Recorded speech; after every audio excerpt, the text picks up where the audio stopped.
Good afternoon. I just wanted to show you really quickly a particular cut and I think a good use for a track saw. So I have this piece of trim here. It's actually a piece of baseboard. It's going over tile. However, the tile is a bit uneven and so we have some issues. First thing I did was I scribed a line and then I took a belt sander to it and I have a pretty good fit all along, but right at the very end where it actually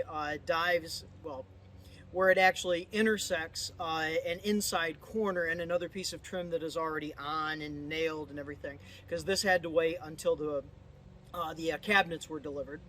So I've got a very good fit, but where it actually intersects that piece of trim, the tile just kind of dives off right in the corner and the other trim is significantly lower by like 1/8 of an inch. So I would have to then rescribe and take an additional 1/8 of an inch off of a significant portion of the bottom of this, and that is quite a bit just to make that last literally 4 inches die into each other. So rather than that, and this, this is the side I actually scribed. So this is the top. So with that, here's my inside corner. I actually have a mark here that's 1/8 inch down from the flush edge, or from the top edge. And rather than, several things I could do, I could actually belt sand this, taper this to nothing, because all I have to do is I have a base cap that'll go over this, and in the 18 inches you would never see a little bit of a wave. It's behind a door. So I can do that. I could power plane it with 2 or 3 passes to get a nice smooth pass, or I could use a track saw.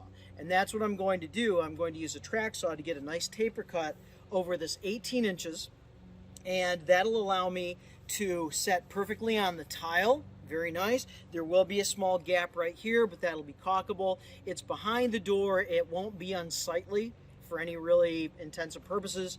But this will actually give us a nice fit at the very top where I have that piece of overlay cap, which will have to then cope into the cap that returns this way. So that's what I'm going to do. I'll go ahead and lay the track down. I want to end my cut there, and I want to begin the cut there.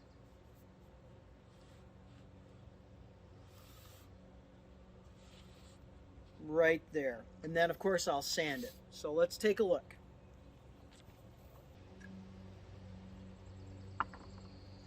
I have the depth gauge on this particular saw set at just around 7/8.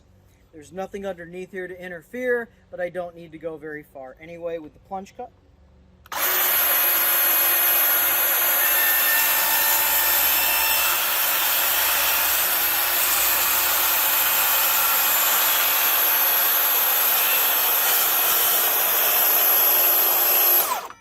And it's cutting nothing at that point, and so I know I've got my taper cut.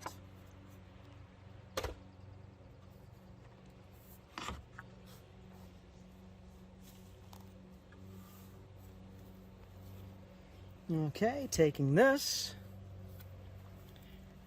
So you can see where the saw stopped.